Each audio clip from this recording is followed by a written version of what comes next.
Hello दोस्तों, मेरा नाम मनीष कुमार सिंह है। मेरे साथ आप सामान्य अध्ययन की विशेष पहलुओं को जान रहे हैं। ठीक, अभी मैंने आपको UP triple S C PET syllabus के बारे में बताया था। उसी में अब उसी UP triple S C PET syllabus से सामान्य अध्ययन के एक एक पॉइंट्स को हम समझने का क्या करेंगे, प्रयास करेंगे।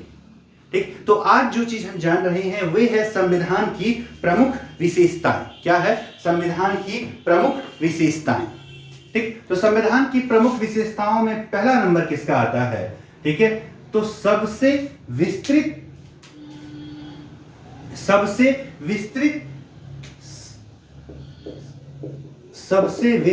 एवं लिखित संविधान।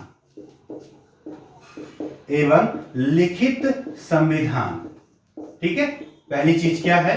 एक पहला विशेषता है कि यह दुनिया का सबसे बड़ा लिखित संविधान है। ठीक है, जब यह संविधान बनकर तैयार हुआ था उस समय इसमें जो है, ठीक है, कुल 22 भाग, 8 अनुसूचियां, ठीक, वह 395 अनुच्छेद, ठीक, जिसमें समय समय पर बढ़ोतरी हुई और वर्तमान में कुल 25 भाग, 12 अनुसूचियां और 450 से ज्यादा क्या हो चुके हैं? अनुच्छेद हो चुके हैं। ठीक है, तो इस प्रकार दुनिया का सबसे बड़ा एवं सबसे विस्तृत एवं लिखित संविधान कौन सा है? वो हमारा भारत का संविधान है। इसकी पहली विशेषता हो गई। ठीक है, दूसरी विशेषता क्या है? नम्यता व अनम्यता का मिश्रण। ठीक, भारतीय संविधान को नम्यता व अनम्यता का, ठीक है, अनोखा मिश्रण कहा जाता है। इसका मतलब क्या हुआ कि संविधान में बदलाव करना, ठीक है, कुछ मामलों में बहुत ही कठिन है, अर्थात कानून बनाना कुछ मामलों में कठिन है तो कुछ में आसान है। कुछ चीजों को हम साधारण बहुमत से यानी 50% + 1 से ये कानून बना सकते हैं, जबकि कुछ मामलों में हमें कुल सदस्य संख्या का 2/3 चाहिए होता है। तो कुछ प्रावधान ऐसे भी हैं जो राष्ट्रपति पर अनुमति के समय 2/3 के तो चाहिए ही चाहिए, साथ ही साथ जो है, ठीक है, आधे राज्यों का अनुसमर्थन की भी क्या होती है? आवश्यकता होती है। इसीलिए पंडित जवाहरलाल नेहरू जी ने कहा था कि हम अपने संविधान बनाते समय हमने यह बात को ध्यान रखा है कि हमारा संविधान एक कठोर संविधान हो, अस्थायित्व हो, परंतु इसमें बदलाव की, ठीक, एक संभावना बनी रहे। अर्थात इतना कठोर भी ना हो जाए कि बदला ना जा सके और इतना आसान भी ना रहे कि जब चाहे इसमें क्या हो जाए? परिवर्तन हो जाए। तो दूसरी बात क्या है? नम्यता व अनम्यता का अनोखा मिश्रण। ठीक है, तीसरी बात क्या है? संसदीय सरकार। भारत में जो सरकार है वो कैसी है? संसद स्वरूप है, अर्थात यहां पर 2 सदन और एक क्या है, ठीक है, राष्ट्रपति के रूप में एक संसदीय रूप, जिसे वेस्टमिंस्टर प्रणाली कहते हैं या कैबिनेट सिस्टम कहते हैं। ठीक है, इसमें जो है कार्यपालिका विधायिका के प्रति क्या होती है? उत्तरदायी होती है। कार्यपालिका किसके प्रति? विधायिका के, यानी कानून कौन बनाता है? विधायिका बनाती है, कार्यपालिका उसका पालन करवाती है। कार्यपालिका में मंत्री परिषद और उस मंत्री परिषद का मुखिया प्रधानमंत्री। अब जो राष्ट्रपति है वही अपने अधिकारों का प्रयोग किसके माध्यम से करता है? उस मंत्री परिषद के माध्यम से करता है। ठीक है, अब यहां यह बात ध्यान देने योग्य है कि जो भारत का संसद है, जो भारत की सरकार है, वह ब्रिटेन की तरह निरंकुश नहीं है। ठीक है, क्योंकि यहां पर संसद जो है वह संविधान से शक्ति प्राप्त करता है, अर्थात भारत में सर्वोच्च कौन है? संविधान है। सर्वोच्च कौन है? संविधान है। तो तीसरी बात हो गई क्या? संसदीय सरकार की बात हो गई। ठीक है, चौथी बात क्या है? संघात्मक व एकात्मक व्यवस्था। ठीक है, इसका मतलब क्या है? संघात्मक का मतलब है यहां पर शक्तियों का विभाजन, स्पष्ट विभाजन है केंद्र में और राज्य में। 7वीं अनुसूची में इसका पूरा विवरण दिया गया है, किस तरह से शक्तियों क्या किया गया? विभाजन किया गया। अर्थात जो शक्ति है, ठीक, और भी बटी जब 73वां और 74वां संविधान संशोधन आया और पंचायतों को भी क्या बनाया गया? ठीक है, संवैधानिक बना दिया गया, तब जो है शक्तियां पूरी तरह से बट गई, जो संघात्मकता को और ज्यादा क्या करती है? मजबूत करती। वहीं कुछ जगहों पर यह एकात्मक भी है। ठीक है, वहीं कुछ जगहों पर यह, जैसे आपातकाल के समय पे एकात्मक है। एकल नागरिकता, ये इसकी एकात्मकता का एक और उदाहरण, अर्थात राज्यों के पास किसी तरह की नागरिकता नहीं, यहां पर हम सिर्फ भारत के नागरिक हैं। किसके नागरिक हैं? भारत के। अर्थात मैं उत्तर प्रदेश का नागरिक नहीं हूं, मैं किसका नागरिक हूं? भारत का नागरिक हूं। ठीक, आपातकाल के समय में सारी शक्तियां राष्ट्रपति के हाथ यानी संसद के हाथ में चली जाती। ठीक है, ठीक। और क्या? एकीकृत न्यायपालिका। न्यायपालिका हमारे यहाँ क्या है? एकीकृत, यानी हाई कोर्ट और सुप्रीम कोर्ट क्या है? एकीकृत रूप में क्या हुए? जुड़े हुए। ये संघात्मक व एकात्मक व्यवस्था को दर्शाता। इसलिए केसी वेयर साहब ने भारत को एक अर्ध संघीय प्रणाली कहा है, क्वासी फेडरल स्टेट कहा है। क्या कहा है? अर्ध संघीय प्रणाली, अर्थात ऐसा संघ जो अपने में एकात्मकता लिए हुए है। ठीक है, ऐसा संघ जो अपने में क्या लिया हुआ है? एकात्मकता लिया हुआ है। वे क्या है? ठीक है, संघात्मक व एकात्मक व्यवस्था है।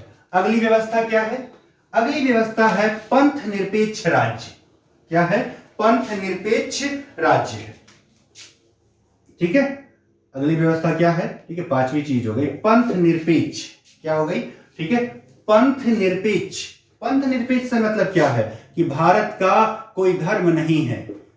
ठीक है, अर्थात राज्य का कोई धर्म नहीं है। पंथ निरपेक्ष राज्य मतलब कि राज्य का कोई धर्म नहीं है। ठीक है, इसका क्या मतलब हुआ? कि सभी धर्मों को बराबरी से देखेगा। राज्य किसी धर्म के साथ किसी भी तरह का भेदभाव नहीं करेगा।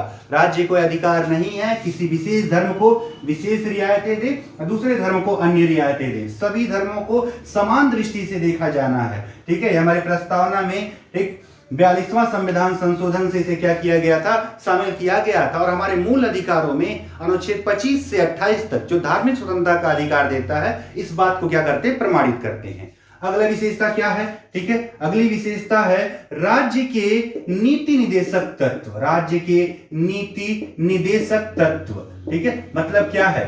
ठीक है, यदि नागरिकों को अधिकार मिला हुआ है राज्य के खिलाफ, तो राज्य का कुछ कर्तव्य बनाया गया है अपने नागरिकों के प्रति। यानी कि राज्य का यह दायित्व बनता है कि वह अपने नागरिकों का सामाजिक, आर्थिक व राजनीतिक विकास करे। ठीक है, तो सामाजिक और आर्थिक किससे हो पाएगा? राज्य के नीति निदेशक तत्वों से हो पाएगा। किसके हो पाएगा? ठीक है, राज्य के नीति निदेशक तत्वों से हो पाता है क्या हमारा? ठीक है, सामाजिक और आर्थिक विकास। ठीक, अगली चीज क्या है? ठीक है, लोकतांत्रिक गणराज्य। क्या है? लोकतांत्रिक गणराज्य। ठीक है, इसका क्या मतलब है? इसका मतलब है कि हमारे यहाँ सभी प्रतिनिधि जनता द्वारा प्रत्यक्ष या अप्रत्यक्ष तौर पर चुने जाते हैं। और हमारा जो मुखिया है, राष्ट्रपति है, ठीक है, उसे भी जनता द्वारा अप्रत्यक्ष रूप में क्या होता है? चुना जाता है। मतलब कि ठीक हमारे यहाँ लोकतांत्रिक व्यवस्था सब जगह क्या है? कायम है। ठीक है, यहां पर यह बात ध्यान रखिए कि भारत में राष्ट्रपति जो है, ठीक है, वह नाम मात्र का कार्यपालिका प्रमुख होता है, जबकि सारी शक्तियां किसमें होती हैं? ठीक है, मंत्रिपरिषद में। ठीक है, किसमें? मंत्री, यानी वास्तविक प्रमुख प्रधानमंत्री होता है, जबकि नाम मात्र का प्रमुख कौन है?